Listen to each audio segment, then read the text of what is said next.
Assalamualaikum warahmatullahi wabarakatuh. Waalaikumsalam warahmatullahi wabarakatuh. Alhamdulillah. Alhamdulillahi rabbil alamin wa bihi nasta'in ala umuri dunya waddin. Allahumma salli ala sayyidina Muhammad wa ala alihi wa ashabihi ajma'in. Amma ba'd. Puji syukur kepada Allah Subhanahu wa taala yang mana oleh Allah yang telah memberi kegetanya nikmat, yang mana oleh Allah yang telah melimpahkan kegetanya nikmat, baiknya nikmat jasmani maupun rohani kegetanya. Yang tadakeun nikmat jasmani, nikmat jasmani adalah nikmat jaro yang kagubri kegetanya. Nikmat jasmani yang lain anu mata yang kagak beri kegetanyo, nikmat jasmani yang lain pinyung yang kagak beri kegetanyo, dan mandum adalah nikmat jasmani.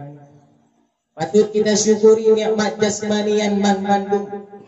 Bagi bancara kita syukuri nikmat jasmanian, yaitu dengan mempergunakan jaro, mempergunakan tangan ke tempat-tempat yang baik, mempergunakan mata melihat yang baik, mempergunakan mulut berbicara yang baik-baik, mempergunakan telinga mendengar yang baik-baik, bukan malah sebaliknya. Itu adalah cara untuk mensyukuri nikmat jasmani. Dan nikmat rohani, yaitu yang paling besar, yaitu nikmat iman dan nikmat Islam yang masih ada pada diri kita. Yang patut kita syukuri pada malamnya, Allah Subhanahu wa taala memberi kegetanya, yaitu nikmat iman dan nikmat Islam. Seandainya nikmat iman dan nikmat Islam yang hanapa kegetanya malamnya, naudzubillah tsumma naudzubillah. Mamlake memandum yang nadi sino, semoga kegetanya memandum mentengna nikmat iman dan nikmat Islam. Amin. Ladomurun nah nikmat Islam, tetapi hana nikmat iman. Tetapi orang yang mempunyai nikmat iman, yang katente orang yang mempunyai nikmat Islam. Dan mancang lelam nikmat yang ngabri oleh Allah Subhanahu wa taala kegetanya, yang haid dah hitung nikmatnya. Wa in ta'uddu nikmat Allah la tuhsuha. Dan jika engkau menghitung nikmat Allah, la tusuha, niscaya engkau tidak dapat menghitungnya. Salawat dan salam tak lupa pula kita curahkan kepada baginda Nabi besar Muhammad sallallahu alaihi wasallam, yang mana oleh beliau yang telah berjuang, yang mana oleh beliau yang telah membawa agama Allah, yang mana oleh beliau yang telah menunjukkan kepada kita jalan yang benar. Beliau yang rela mati-matian, beliau di saat beliau di saat berdakwah ada yang melempari kotoran unta. Beliau saat berdakwah ada yang meludahi. Beliau di saat berdakwah ada yang melempar dengan batu sehingga giginya berdarah. Itu adalah perjuangan Nabi terhadap umatnya, perjuangan Nabi terhadap agama. Nyojino, dah introspeksi diri kita, nyokukuh kita, orang yang cinta kepada Nabi. Alhamdulillah, mesti kita orang yang cinta kepada Nabi. Bek dah begah-begah manteng tayo cinta kepada Nabi. Sunnah Nabi nak lakukan. Yang leh. Yang perlu nibak malamnya adalah yaitu cinta tanya terhadap Nabi benata puput dengan perbuatan, tidak dengan perkataan saja. Salawat dan salam juga tak lupa pula kepada al dan sahabat beliau yang berjuang bersama-sama dengan Nabi, rela berkorban hartanya, ada yang rela berkorban tenaganya, bahkan ada yang rela berkorban nyawanya untuk lancarnya dakwah Rasulullah sallallahu alaihi wasallam. Dan kepada ulama mutaqaddimin, ulama mutaakhirin, dan ulama-ulama yang muhtabar. Ta'zim wal ikraman kepada ayahanda rohani kita bersama, beserta ahli bait dan kepada guru-guru sekalian yang mengajar maupun tidak mengajar, semuanya adalah guru bagi kita. Adapun ulun tuan Bang Sinau, yaitu untuk berpidato singkat berbakti kepada guru. Luhurun si yang patut kita hormati lom, yaitu adalah seorang guru. Nan itu soalnya guru yang guru itu siapa? Kita tanya. Guru itu adalah orang yang mengajarkan kita. Guru itu adalah orang yang membimbing kita. Guru itu adalah yang membina kita kepada jalan yang benar. Guru yang membina kita kepada kita tahu ilmu pengetahuan. Kita lihat dari segi dunia pada hari ini.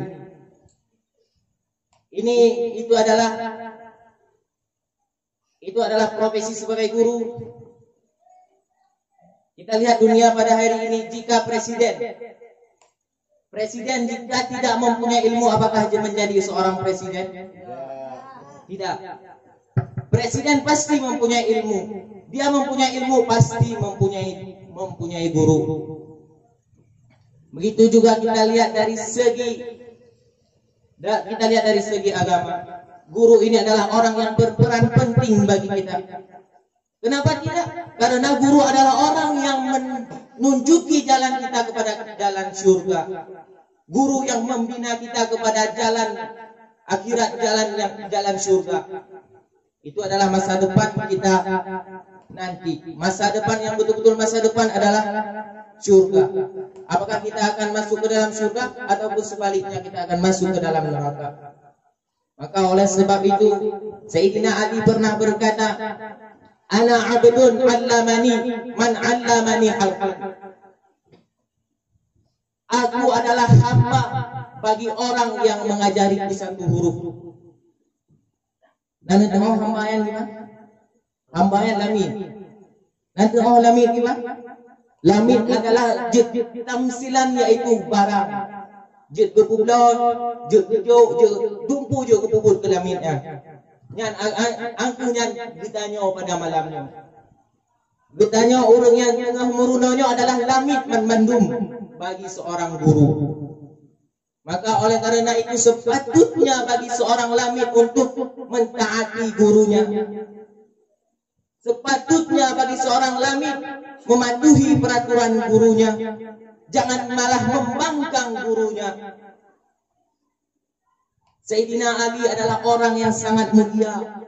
Sayyidina Ali dikatakan oleh Rasulullah adalah gudang ilmu. Tetapi dia mengatakan ana abdun man 'allamani harfan. Saya adalah seorang hamba bagi seorang guru yang mengajari saya walaupun satu huruf. Apalagi kita orang-orang yang seperti ini. Kita ini adalah hamba bagi seorang guru. Maka oleh karena itu taatlah kita kepada guru, berbaktilah kita kepada guru. Kita tidak tahu bagaimana keramatnya guru itu terhadap murid. Pernah suatu kejadian di tanah Mekah, yaitu seorang murid yang sudah mempunyai banyak ilmu. Terus dia sombong terhadap ilmu yang didapatinya dari gurunya karena sudah melebihi gurunya. Lalu ada percekcokan di antara murid dan guru sehingga si murid memukuli seorang guru tersebut. Dalam sekejap ilmu yang ada pada diri si murid hilang. Betapa keramatnya seorang guru terhadap murid. Ada kisah lain di mana seorang guru, dia dulunya si murid adalah terhadap guru itu adalah misalnya istilah bahasa Cina, yaitu urang yang purno alih bagitannya. Urang yang purno alih bagitannya. Anak muridnya kajit ku urang hayu. Kajit ku gure urang misalnya istilah ini kajit ku semua kitab yang tinggi lah. Kitab yang tinggi pada masanya. Jadi si gurunya sakit. gejak ke anak murid yang lain ne tulung ne hei at si polannya ni jak aku no ni jak sau at lo nya gukun di gurean anak murid ya setat murid yang ka hayu no gejak ke si muridnya pak gurean ka hayu no katanya tengah gesumubut gurean gejak tengah gesumubut gurean. Jadi kebegah tulis si muridnya tunggu rono negeri wali guren. Rono negeri wali guren karena sangat rindu gerau. Gekun di si muridnya. Oh hasil long tengah semubut. Yang suot li guren. Guren yang kahayuan.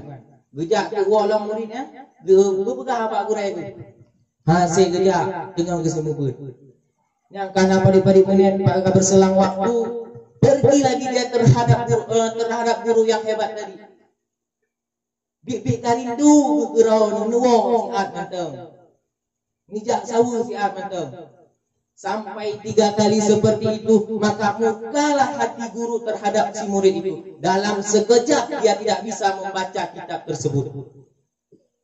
Dalam sekejap tengah gesumubut hanjit le membaca pakon. Karena muka guru itu nyampan keramat guru terhadap murid. Dikitanya beda Arab keramat murid terhadap gurunya hana keramat murid terhadap gurunya hana. Tetap guru yang keramat terhadap murid. Maka oleh karena itu ilmunya payah bertimang dengan takzim kepada guru. Walau ikana dan ilmu kahayu dan ilmu misalnya takzim kepada guru itu semua sia-sia. Pupulam murka guru kepada getanya sungguh nauzubillah. Misalkan murka guru getanya nya hana pak begah balik. Sungguh sangat disayangkan. Maka oleh karena itu masyarul muslimin rahimakumullah, berbaktilah kita kepada guru. Jagalah sikap kita kepada guru. Apa yang diperintahkan oleh guru kita taati. Kita tidak bisa membandingkan ilmu kita kepada guru. Kita tidak bisa membandingkan ilmu kita dengan ilmu guru. Itu tidak bisa. Maka oleh karena itu setiap perbuatan, setiap kelakuan kita pada hari ini jangan menyeleweng. Jangan sampai murka hati guru, jangan sampai tergores hati guru kita saat berbuat apapun itu. Itu harus sangat dijaga dengan benar. Harus sangat-sangat dijaga. Adapun kesimpulan pada malam hari ini yaitu kita seorang murid ini adalah bagaikan langit bagi seorang guru. Jadi perintah seorang si Said, perintah pemilik langit tersebut harus kita turuti semua. Perintah guru tersebut harus kita turuti semua. Karena kita ini adalah langit. Anggap saja diri ini kita langit saat ada perintah dari guru. Peraturan yang dibuat oleh guru harus kita taati. Karena kita ini adalah langit. Itu saja yang harus kita ingat. Tanyonyo adalah langit bagi seorang guru. Dan yang kedua, jangan pernah kita membangkang, jangan pernah kita sombong terhadap ilmu yang kita dapatkan. Jangan pernah kita sombong kalau ilmu kita dah lebih tinggi daripada guru tersebut. Hai guru alihba, putra guru alihba, long jino kaju kesumubut yanna, long jino kaju kesumubut mahal, nyampan itu dari hati kita nyo. Kesombongan kita nyo, dalam sekejap ilmu yang napa kita nyo, alihba yang napa kita mahali gada. Anda tuku baca, itu jangan. Dan yang ketiga adalah jaga kesopanan kita terhadap guru, baik dalam duduk, baik dalam berjalan, baik apapun dalam keadaan apapun. Jangan sampai guru kita melihat dengan sebelah mata. Jangan sampai guru kita tercurih di dalam hati ibarat sigamel. Itu harus sangat-sangat dijaga. Karena dengan senangnya hati guru, ridhanya hati guru itu nyantu Je bertanya tabut dengan hati senang hati gue, aku nyanyi tabut bertanya. Sekian, lebih dan kurang saya mohon maaf. Kesalahan hanya datang pada saya dan kebenaran hanya pada Allah Subhanahu wa taala. Assalamualaikum warahmatullahi taala wabarakatuh.